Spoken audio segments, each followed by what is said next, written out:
नमस्कार, सानवी रसोईमध्ये तुमचं सर्वांचं स्वागत आहे. लवकरच आषाढी एकादशी येत आहे आणि एकादशीसाठी आपण आज अशी छान अशी रेसिपी बनवणार आहोत. उपवासाची थाळी बनवणार आहोत.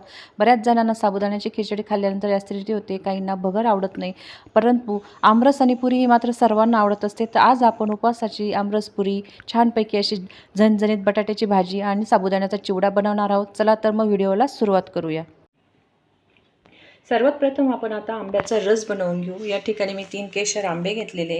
आपण पारंपरिक पद्धतीने रस करणार आहोत. तर त्यासाठी आपण सुरुवातीला असा आंबा हा मऊ करून घ्यायचा आहे, साईडने दाबून. तर या पद्धतीने आपण तिन्ही आंबे मऊ करून घेऊ. तुम्हाला जर असा करायचा नसेल तर तुम्ही काप करून त्याचा मिक्सरमध्ये आपण तो गर फिरवू शकतो. आंबे आपण या ठिकाणी मऊ करून घेतले आणि पुन्हा एकदा धुवून घेतले, कारण त्यातनं थोडा चिक बाहेर येत असतो. तर ते पुन्हा एकदा स्वच्छ धुवून घेतलेले आहे.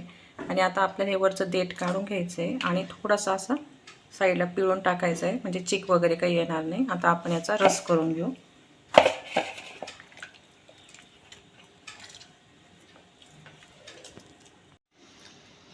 आंबे आपले या ठिकाणी पिळून झाले. आता ह्या ज्या कोया आहेत त्याही आपण या पद्धतीने काढून घेणार आहोत, त्यामधला रस.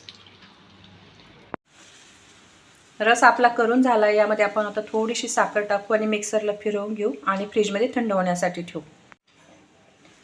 आता आपण बटाट्याची भाजी करून घेऊ. यासाठी 2 बटाटे उकडून मी त्याचे साले काढून घेतलेले आहे. या ठिकाणी खोबऱ्याचे काप घेतले थोडेसे आणि 2-3 चमचे भाजलेले शेंगदाणे घेतले आणि आल्याचा तुकडा घेतला आहे. तर सर्वात प्रथम आता आपण खोबरे, शेंगदाणे, आलं हे मिक्सरमध्ये बारीक करून घेऊ. या ठिकाणी मी कढईमध्ये 2-3 चमचे तेल टाकून घेतलेलं आहे. आता आपण त्यामध्ये जिरे टाकून घेऊ आणि जिरे तडतडल्यानंतर आपण जो मसाला तयार करून घेतला आहे तो टाकू. जिरे आपले या ठिकाणी तडतडले. आता आपण हा मसाला टाकून घेऊ आणि परतून घेऊ. आता आपण यामध्ये 1 चमचा लाल तिखट टाकून घेणार आहोत. उपवासाचं लाल तिखट आहे. आणि थोडीशी कोथिंबीर टाकून घेऊ आणि छान परतून घेऊ. मसाला हा परतून झाला आहे. आता आपण त्यामध्ये पाणी टाकून घेऊ आणि चवीनुसार मीठ टाकू. या ठिकाणी मी अर्धा टीस्पून मीठ टाकत आहे आणि उकळी आल्यानंतर आपण आता बटाट्याच्या फोडी सोडू त्याच्यात. आता आपण यामध्ये ज्या फोडी करून ठेवलेल्या आहे बटाट्याच्या त्या मिक्स करू आणि छान भाजी ही आपण चांगली उकळी येऊ देणार आहोत भाजीला. भाजी आपली होते तोपर्यंत आपण आता पुऱ्यांची तयारी करून घेऊ. पुऱ्या बनवण्यासाठी या ठिकाणी मी 1 कप भगरीचं पीठ घेतलं आहे. ज्या मापाने आपण केकचे मेजरमेंट घेत असतो तेच मेजरमेंटचं 1 कप भगरीचं पीठ घेतलं आहे. या ठिकाणी 4 चमचे साबुदाण्याचं पीठ घेतलेलं आहे. साबुदाणा हा मी गॅसवर भाजून घेतला आहे 5 मिनटं चांगला मंद गॅसवर आणि तो मिक्सरमध्ये बारीक करून घेतला आहे. आणि भगर तशीच मिक्सरला बारीक करून चाळणीने चाळून घेतले आहे ते पीठ. आणि या ठिकाणी 2 मीडियम आकाराचे बटाटे घेतले. तुमचा बटाटा मोठा असेल तर 1च घ्या, मीडियम असले तर 2 घ्या.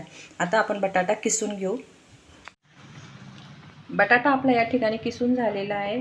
छान मॅश करूनच घेत जा बटाटा, नाही तर पुऱ्या आपल्या फुटतात. त्याच्यामुळे बटाटा हा चांगला बारीक होणं गरजेचं आहे. त्याच्यामुळे किसून घेतला आहे मी. यामध्ये आता आपण भगरीचं आणि साबुदाण्याचं पीठ टाकू. त्याचप्रमाणे 1 चमचा जिरे टाकणार आहोत आपण या ठिकाणी.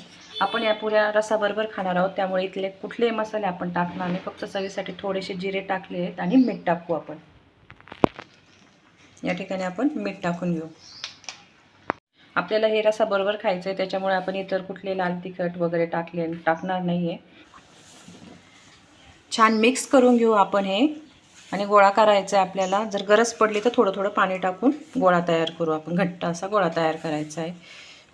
जे तिखट पुऱ्यांची जी रेसिपी उपासांची ती मी आपल्या डिस्क्रिप्शन बॉक्समध्ये त्याची लिंक दिली, ती नक्की बघा तुम्ही. खूप छान लागतात ती आहे, परंतु आपल्याला या रसाबरोबर खायचे आहे त्याच्यामुळे मी मसाले टाकत नाही आहे.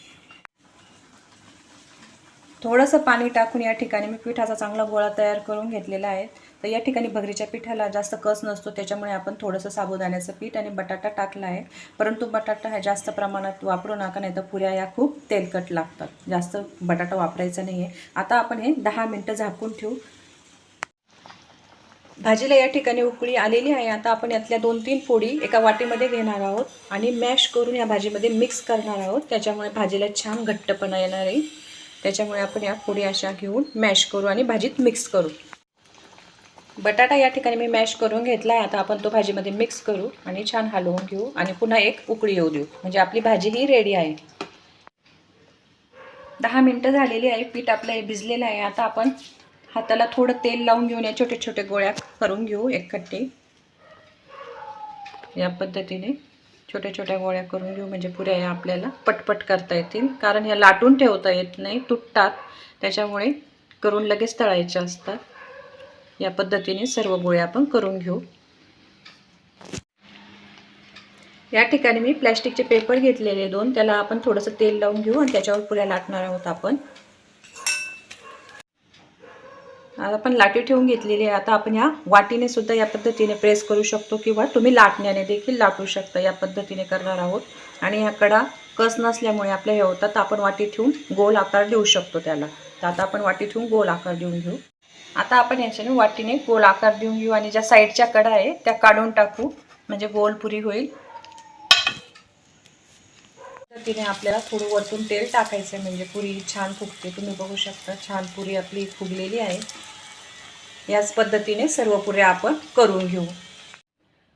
आता आपण साबुदाणा चिवडा बनवणार आहोत. यासाठी मी या ठिकाणी नायलॉन साबुदाणा घेतलेला आहे, शेंगदाणे घेतलेले, बारीक चिरलेल्या मिरच्या आणि कोथिंबीर तशीच घेतलेली आहे तळण्यासाठी. आता आपण साबुदाणा तळून घेऊ. सुरुवातीला गॅस हा फुल ठेवायचा आहे, तेल चांगलं तापू द्यायचं आहे, त्याशिवाय साबुदाणा फुलत नाही. या ठिकाणी मी कढईमध्ये तेल चांगलं तापवून घेतलेलं आहे. आता आपण त्यामध्ये साबुदाणा टाकून घेऊ. छान फुलू द्यायचा आहे आणि फुलल्यानंतर गॅस हा कमी करायचा आहे, नाहीतर आतमध्ये चिकट लागतो तो. त्याच्यामुळे फुलून झाल्यानंतर गॅस हा कमी करा.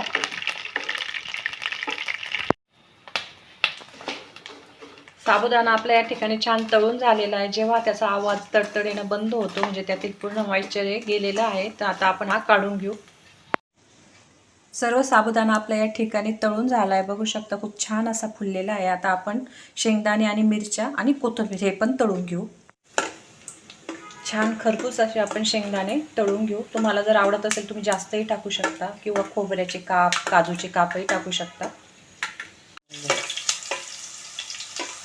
मिरच्याही आपण या ठिकाणी या पद्धतीने छान क्रंची अशा तळून घेणार आहोत. या ठिकाणी कोथिंबीर पण आपण छान क्रंची करून घेतली. आपल्याला ती कुस्करून टाकायची चिवड्यामध्ये. आता ती काढून घेऊ आपण. आता आपण यामध्ये चवीनुसार मीठ टाकून घेऊ आणि या ठिकाणी 1 चमचा पिठी साखर टाकून छान मिक्स करून घेऊ आपण. साबुदाण्याचा चिवडा आपला या ठिकाणी रेडी झाला आहे. तर सर्व पदार्थ आपले तयार झाले. आता आपण ते सर्व करू. या ठिकाणी आपली उपासाची छान अशी थाळी तयार झाली आहे. बघू शकता टम्म फुगलेल्या पुऱ्या, झणझणीत बटाट्याची भाजी आणि आमरस. खूपच छान असा बेत आपला तयार झाला आहे. तर या एकादशीला तुम्हीही नक्की ही रेसिपी करून बघा. आवडल्यास व्हिडिओला लाईक करा आणि चॅनलला सबस्क्राईब करायला विसरू नका.